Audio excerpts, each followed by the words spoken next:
नमस्कार दोस्तों, आज मैं फिर आपके लिए एक टॉपिक लेके आया हूँ लकार, जिसे लकार को हिंदी में कहते हैं काल। अब मेन इस टॉपिक का जो नाम है वो तो है हिंदी से संस्कृत बनाना। हिंदी से संस्कृत बनाना, तो हिंदी से संस्कृत बनाने के लिए हमें लकारों का ज्ञान होना, वचन का ज्ञान होना, पुरुष का ज्ञान होना, लिंग का ज्ञान होना जरूरी है। इसलिए हम आज सबसे पहले पढ़ेंगे लकार, जिसे हिंदी में कहते हैं काल। अब आती है कि जो लकार हैं वो संस्कृत में कितने होते हैं। तो लकार संस्कृत में 10 होते हैं। लकार हैं वो 10 होते हैं, लेकिन जो उपयोग में आते हैं, जो काम में आते हैं, वो हमारे मात्र 5 लकार हैं। जो काम आने वाले लकार हैं, जो अपन के उपयोग में आते हैं, वो 5 प्रकार के हैं। पांचों के नाम हैं अपने। नंबर 1 है लट लकार, जिसे हम वर्तमान काल के नाम से जानते हैं। नंबर 2 है लंग लकार, लंग लकार जिसे हम भूतकाल के नाम से जानते हैं। नंबर 3 है लृट लकार, जिसका हिंदी में नाम है भविष्यकाल। नंबर 4 है लोट लकार, जिसे हिंदी में नाम है जिसका आज्ञार्थक काल। नंबर 5 है विधिलिंग लकार, जिसे चाहिए अर्थ में या चाहिए अर्थ के लिए काम में लाया जाता है। ऐसे हमारे जो काम में आने वाले लकार हैं वो मात्र 5 हैं। इन 5 के बारे में हमें विस्तार से जानना है। तो सबसे पहले ये है कि हम वाक्य में ये कैसे पहचानेंगे कि ये लट लकार है, कि ये लंग लकार है, या लृट लकार है, या लोट लकार है, या विधिलिंग लकार है। इन्हें हमें जानने के लिए जो हिंदी वाक्य हैं, हिंदी के वाक्यों के जो अंत में क्या होना जरूरी है। तो देखो, लट लकार जिसे हम हिंदी में जानते हैं वर्तमान काल, अंत में होना चाहिए ता है, ती है, ते हैं। ऐसे ये हिंदी में हमें जो वाक्य है, वाक्य के अंत में अगर हमें ता है, ती है, ते हैं, अगर ये दिख जाएं तो वो हमारा वर्तमान काल माना जाएगा, और जैसे संस्कृत में कहते हैं लट लकार, तो वहाँ पे लट लकार के रूप चलेंगे। दूसरा है लंग लकार, जिसे कहते हैं हम भूतकाल। तो ये वाक्य के अंत में क्या होना चाहिए? था, थी, थे, आ, ई, ए, ये वाक्य के अंत में होने चाहिए। जैसे ता था, ती थी, ते थे, आ, ई, ए, ये हमारे हिंदी के वाक्यों के अंत में होने चाहिए। अगर ये होंगे तो हमारा भूतकाल होगा, और भूतकाल को संस्कृत में कहते हैं लंग लकार। नंबर 3 है लृट लकार, जिसे हिंदी में कहते हैं भविष्यकाल। भविष्यकाल तो देखो, हिंदी में हमें वाक्य के अंत में क्या होना चाहिए?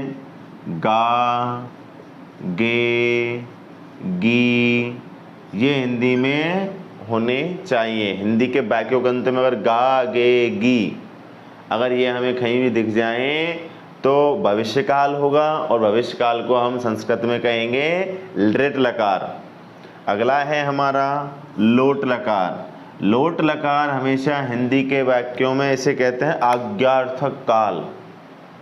अगर किसी वाक्य में आज्ञा दी जा रही हो, किसी वाक्य में आज्ञा दी जा रही हो, आज्ञा दी जा रही हो, जैसे तुम पढ़ो, तुम हंसो, तुम लिखो, ऐसे जिस वाक्य में अगर आज्ञा दी जा रही हो तो वहाँ पे हमें आज्ञार्थक काल का प्रयोग करना है, जिस संस्कृत में कहते हैं लोट लकार, और लोट लकार के रूप वहाँ पे हमें काम में लेने पड़ेंगे। अगला है विधिलिंग लकार। विधिलिंग लकार यानी कि चाहिए अर्थ में। जो विधिलिंग लकार है, इसमें जो हिंदी वाक्य हैं उसमें लास्ट में आना चाहिए, अंत में आएंगे चाहिए। क्या आना है? चाहिए। जैसे वाक्य है हमें जाना चाहिए, हमें खाना चाहिए, हमें पीना चाहिए, हमें सोना चाहिए।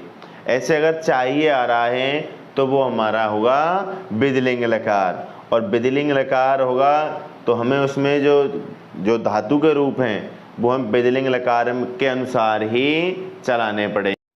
अब हम देखेंगे वचन। तो वचन, संस्कृत में जो वचन हैं वो 3 प्रकार के होते हैं। संस्कृत में वचन 3 प्रकार के होते हैं। नंबर 1 एक वचन, नंबर 2 द्विवचन और नंबर 3 है बहुवचन। तो एक वचन यानी किसी एक व्यक्ति, प्राणी, समूह, किसी एक का बोध कराया जाता है, वहाँ पे एक वचन होता है। और अगर किसी वहाँ पे 2 का बोध कराया जा रहा है संख्या में तो वो है द्विवचन, और 2 से ज़्यादा का बोध कराया जा रहा है वहाँ पे आएगा बहुवचन। तो ध्यान रखना, संस्कृत में 3 वचन होते हैं, हिंदी में मात्र 2 ही वचन होते हैं, एक वचन और बहुवचन, लेकिन संस्कृत में यहाँ पे द्विवचन भी होता है। फिर है अपने पुरुष। संस्कृत में पुरुष भी 3 प्रकार के होते हैं। नंबर 1 प्रथम पुरुष, नंबर 2 मध्यम पुरुष, नंबर 3 उत्तम पुरुष। ऐसे ही संस्कृत में जो लिंग हैं वो भी 3 प्रकार के होते हैं। एक तो पुल्लिंग, स्त्रीलिंग और नपुंसकलिंग। पुल्लिंग यानी किसी पुरुष जाति का बोध कराया जाता है, वहाँ पे पुल्लिंग होता है, और किसी स्त्री जाति का बोध कराया जाता है वहाँ स्त्रीलिंग होता है। और जहाँ पे ना तो पुल्लिंग ना स्त्रीलिंग, दोनों में से किसी का ही बोध नहीं कराया जाता, वहाँ पे नपुंसकलिंग होता है। तो अब हमने ये पुरुष, वचन और लिंग तीनों को देखा। अब हम इन तीनों को एक सारणी के रूप में देखेंगे और समझेंगे। दोस्तों, अब ये हिंदी से संस्कृत बनाने के लिए ये सारणी बहुत महत्वपूर्ण है। तो अब इस सारणी को हम देखेंगे, समझेंगे कि इसमें पुरुष भी हैं, लिंग भी हैं, वचन भी हैं। तो हमारे पुरुष 3 होते हैं, लिंग भी 3 होते हैं और वचन भी 3 होते हैं। और हम इस सारणी को अच्छे से समझेंगे। देखो, प्रथम पुरुष के जो सर्वनाम कर्ता है वो कौन कौन से हैं? एक वचन में से का अर्थ होता है वह, सा का अर्थ भी वह और तत् का अर्थ भी वह। भाई तीनों का अर्थ जब वह होता है तो किसको हम कहाँ पे लगाएंगे? तो जहाँ पुल्लिंग होगा, पुल्लिंग में वह के लिए सह का प्रयोग किया जाएगा, और स्त्रीलिंग में वह के लिए सा का प्रयोग किया जाएगा, और नपुंसकलिंग में वह के लिए तत् का प्रयोग किया जाएगा। ऐसे द्विवचन में प्रथम पुरुष के द्विवचन के कर्ता हैं से, तौ यानी वे दोनों, ते यानी वे दोनों और ते यानी वे दोनों। यह पुल्लिंग के लिए, यह स्त्रीलिंग के लिए, यह नपुंसकलिंग के लिए। बहुवचन में देखो, प्रथम पुरुष के में से, तौ, ते यानी वे सब, ताहा यानी वे सब और तानी यानी वे सब। ये पुल्लिंग के लिए है, ये स्त्रीलिंग के लिए है, ये नपुंसकलिंग के लिए है। तो हमें कहीं भी कन्फ्यूज नहीं होना है।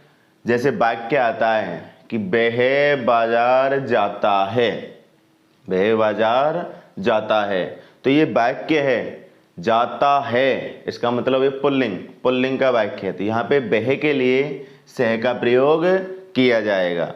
वह बाजार जाती है इसका मतलब स्त्रीलिंग है, और स्त्रीलिंग है तो यहाँ पे वह के लिए सा का प्रयोग किया जाएगा। और जैसे पुस्तक है, फल है, ये नपुंसकलिंग है, इनके लिए हमें यहाँ पे तत् का प्रयोग किया जाएगा। ऐसे ही दोनों के लिए है और ये सब के लिए है। ये स्त्रीलिंग में, ये स्त्रीलिंग में, ये नपुंसकलिंग में, ये पुल्लिंग में, इनका प्रयोग करना है। फिर मध्यम पुरुष एक वचन में आता है त्वम। मध्यम पुरुष एक वचन में आता है त्वम का अर्थ होता है तुम। तो मध्यम पुरुष एक वचन का कर्ता है यहाँ पे त्वम, केवल एक ही है और कोई दूसरा नहीं है। फिर मध्यम पुरुष द्विवचन का जो कर्ता है वो है युवाम, युवाम यानी तुम दोनों, और बहुवचन का है यूयम यानी तुम सब। केवल मध्यम पुरुष के 3 ही कर्ता हैं, त्वम, युवाम, यूयम। इनके अलावा मध्यम पुरुष में कोई भी कर्ता नहीं आएगा। एक वचन के लिए त्वम आएगा, द्विवचन के लिए युवाम आएगा और बहुवचन के लिए यूयम आएगा।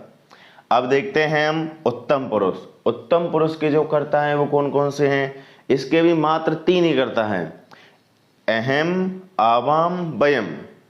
अहम एक वचन में है, अहम यानी मैं, केवल एक वचन के लिए आएगा। आवाम, अवाम यानी हम दोनों, ये 2 के लिए आएगा, द्विवचन में आएगा। और वयम, वयम यानी हम सब ये बहुवचन में आएगा। बस उत्तम पुरुष के भी 3 ही करता है, मध्यम पुरुष के भी 3 ही करता है। इनके अलावा जितने भी कर्ताएं हैं सब किस में आएंगे? मध्यम पुरुष में। किसी का नाम हो तो अगर एक नाम है तो एक वचन में, अगर 2 हैं तो द्विवचन में, और 2 से ज़्यादा हैं तो बहुवचन में। ये हमारी सारणी हम अच्छे से समझ पाएँ। ये हमारी हिंदी वाक्य बनाने का, हिंदी से संस्कृत बनाने का महत्वपूर्ण सारणी है। अब हम लट लकार, सबसे पहला जो फर्स्ट लकार है हमारा लट लकार। लट लकार यानी वर्तमान काल, और वर्तमान काल में लट लकार में हम पठ धातु के रूप देखेंगे। किसके देखेंगे? पठ धातु। और पठ का अर्थ होता है पढ़ना। देखो, पठती ही पठत पठन्ति, पठसी पठत पठत, पठामी पठावे पठामे। हम एक ले और ताल के साथ याद करेंगे तो अच्छे से याद रहेंगे। दोबारा से एक बार वाचन करते हैं। पठती पठत पठन्ति, पठसी पठत पठत, पठामी पठावह पठामे। देखो, ये तो हुए अपने क्या है? धातु रूप। अब हम देखते हैं कि हम अभी हिंदी से संस्कृत बनाना, हमने अभी देखा इसमें कि इसके जो सर्वनाम कर्ता हैं वो क्या है? सह, सा और तत। से, सा और तत। से का अर्थ देखा हमने बह, जैसे वाक्य आ गया बह पढ़ता है, बह पढ़ता है, ये वाक्य आ गया हमें। तो देखो बह का जो अर्थ यहाँ पे देखो पढ़ता है। सबसे पहले हमें इसमें देखना है कि इसमें वाक्य जो पूरा वाक्य है ये वाक्य किस लकार का है। मैंने आपको बताया, फर्स्ट वीडियो स्टार्ट की थी उसमें बताया था मैंने आपको कि हमें लकार को पहचानना कैसे है। अगर लास्ट में हमें ता है, ती है, ते हैं, ये अगर मिलते हैं तो ये वर्तमान काल लट लकार का या लट लकार वर्तमान काल का वाक्य है। तो हम पहचान गए कि वाक्य कौन सा है? लट लकार का। उसके बाद हमें देखना है कि इसमें क्रिया कौन सी है? पढ़ना। क्रिया का अर्थ होता है कि जो करता है जिस काम को करे, कर्ता जिस काम को करता है उसे कहते हैं, काम को करना मतलब होता है वो क्रिया। तो यहाँ पे हमारा जो क्रिया है वो पढ़ना, और पढ़ने की संस्कृत होती है पठ। अब इसका कर्ता देखना है। इसके बाद हमें कर्ता क्या है, काम को करने वाला कौन है। काम को जो करने वाला होता है वही कर्ता होता है। तो यहाँ पे कर्ता है वह। अब हम कन्फ्यूज हो गए कि हमें वह के लिए हमारे पास में 3 संस्कृत के शब्द हैं, कौन सा सेलेक्ट करें, कौन सा लिखें। तो यहाँ पे हमें देखना है कि वह पढ़ता है, इसका मतलब ये पुल्लिंग है, ये पुल्लिंग है। और पुल्लिंग के लिए अपन को वह, मैंने बताया था कि पुल्लिंग के लिए क्या आएगा? सह। तो सह।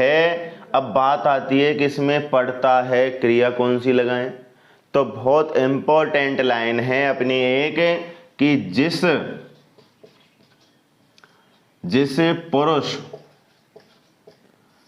पुरुष और वचन का कर्ता होगा, जिस पुरुष एवं वचन का कर्ता होगा उसी पुरुष एवं वचन की क्रिया आएगी।